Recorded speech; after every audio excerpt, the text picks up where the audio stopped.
In this video, we're going to be learning to work with matrices. And the subject of this video and subsequent videos, at least in this playlist, is going to be working with matrices in representing systems of equations. These will all be augmented matrices.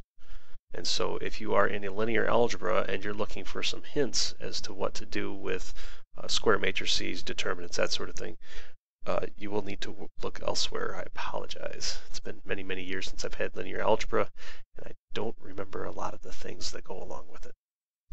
But if I can find a linear algebra book, I'm sure I'll make a couple videos on it. It's a lot of fun. Okay, let's go ahead and get started. When you're working with matrices, there are three rules to keep in mind. First of all, in Gaussian elimination, which is the process in which you solve a matrix, then you can multiply any row by any non-zero constant, much like we did in solving systems of equations. We can multiply one row by 6, let's say, and another row by 5. You can switch any two rows, which, you know, when you're looking back in systems of equations, if you just reverse the role of, say, equation 1 and equation 2, then it really doesn't change anything. And number 3, you can find the sum of two rows and replace either row with that sum. That's different. That's the different part. And so I will show you an example in another video of exactly what I mean by that. And I'll make sure to point it out. First thing we got to do is we've got to get to a problem where we can use matrices. And so first we have to be able to represent systems of equations with matrices. A very important thing to keep in mind, you must make sure that each equation is written in standard form and that they're all in alphabetical order of the variables.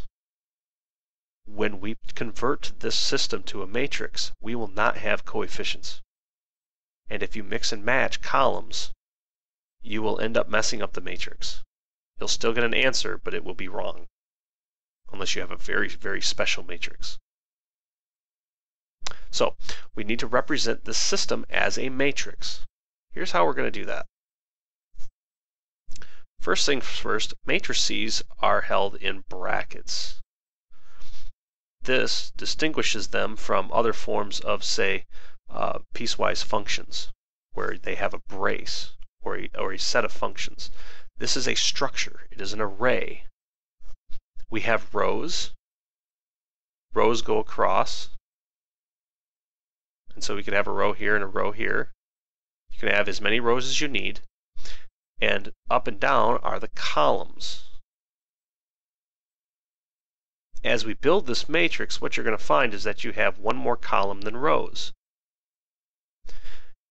When you're dealing with the variable side of the equations, you're going to create a coefficient matrix. Coefficient matrix. In the beginnings here, this is going to be square, which means it's going to have the same number of rows and columns. And that's going to be just this part here. That's it. On the other side of this dashed line, you are going to put the constants. Some people call this the constant matrix. It's more properly called the augment. Augment. Together, this is known as an augmented matrix. Augmented matrices. Matrices, by the way, is the plural for matrix. Augmented matrices have one more column than they do row. And so when you refer to the size of a matrix, it's the number of rows and the number of columns by the number of columns. So when we get done with this, we're going to have a 2 by 3 matrix. Okay, let's go ahead and just put the numbers in where they're supposed to go. Now, each one of the placeholders in here is called an element. So that'd be a matrix element.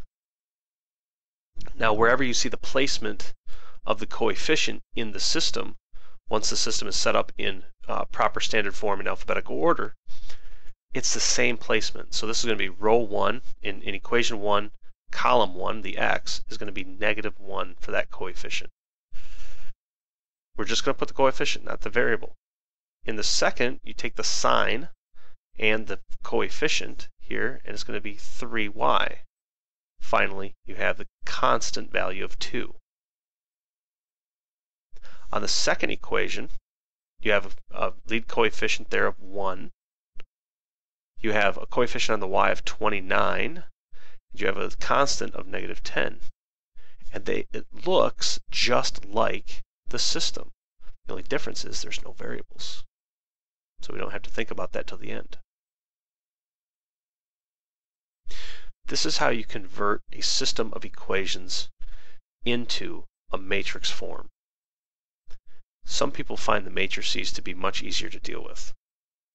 Ultimately, if you have a TI or another form of graphing calculator that deals with matrices, and most do, you can plug these into your calculator, and they'll just do them. And you won't have to lift a finger, except to plug in the numbers. The danger in it is you're not paying attention to what's really going on, and so you lose some of the meaning. So just be careful that machine doesn't suck your brains out. Okay, we want to keep our brains intact because we have to interpret what it's telling us. It still can't think, no matter what it can do.